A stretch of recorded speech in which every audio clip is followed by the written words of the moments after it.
Chapter 10. Spiritual significance of the precepts of Moses respecting different kinds of food. Now, wherefore did Moses say, Thou shalt not eat the swine, nor the eagle, nor the hawk, nor the raven, nor any fish which is not possessed of scales? He embraced 3 doctrines in his mind in doing so.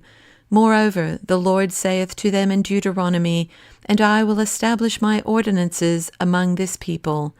Is there then not a command of God that they should not eat these things? There is, but Moses spoke with a spiritual reference. For this reason he named the swine, as much as to say, Thou shalt not join thyself to men who resemble swine. For when they live in pleasure, they forget their Lord, but when they come to want, they acknowledge the Lord. And in like manner the swine, when it has eaten, does not recognize its master, but when hungry it cries out, and on receiving food is quiet again. Neither shalt thou eat, says he, the eagle, nor the hawk, nor the kite, nor the raven. Thou shalt not join thyself, he means, to such men as know not how to procure food for themselves by labor and sweat, but seize on that of others in their iniquity, and although wearing an aspect of simplicity, are on the watch to plunder others. So these birds, while they sit idle, inquire how they may devour the flesh of others, proving themselves pests to all by their wickedness. And thou shalt not eat, he says, the lamprey, or the polypus, or the cuttlefish.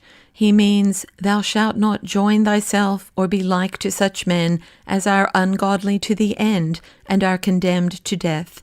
In like manner as those fishes, above accursed, float in the deep, not swimming on the surface like the rest, but make their abode in the mud which lies at the bottom. Moreover, thou shalt not, he says, eat the hare. Wherefore?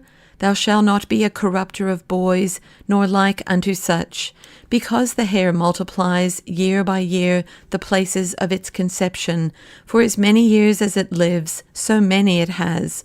Moreover, thou shalt not eat the hyena. He means, Thou shalt not be an adulterer, nor a corrupter, nor be like to them that are such.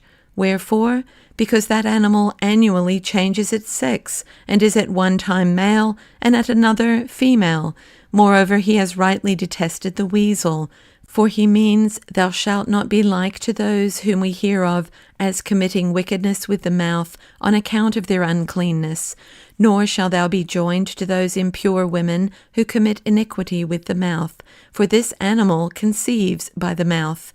Moses then issued 3 doctrines concerning meats with a spiritual significance, but they received them according to fleshly desire, as if he had merely spoken of literal meats. David, however, comprehends the knowledge of the 3 doctrines, and speaks in like manner.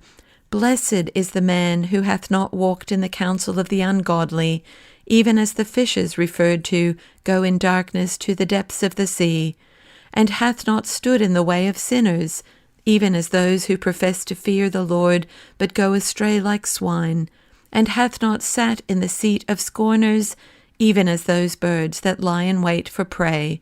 Take a full and firm grasp of this spiritual knowledge. But Moses says still further, You shall eat every animal that is cloven-footed and ruminant. What does he mean? The ruminant animal denotes him who, on receiving food, recognizes him that nourishes him, and being satisfied by him, is visibly made glad. Well spake Moses, having respect to the commandment. What then does he mean? That we ought to join ourselves to those that fear the Lord, those who meditate in their heart on the commandment which they have received, those who both utter the judgments of the Lord and observe them, those who know that meditation is a work of gladness, and who ruminate upon the word of the Lord. But what means the cloven-footed? That the righteous man also walks in this world, yet looks forward to the holy state to come.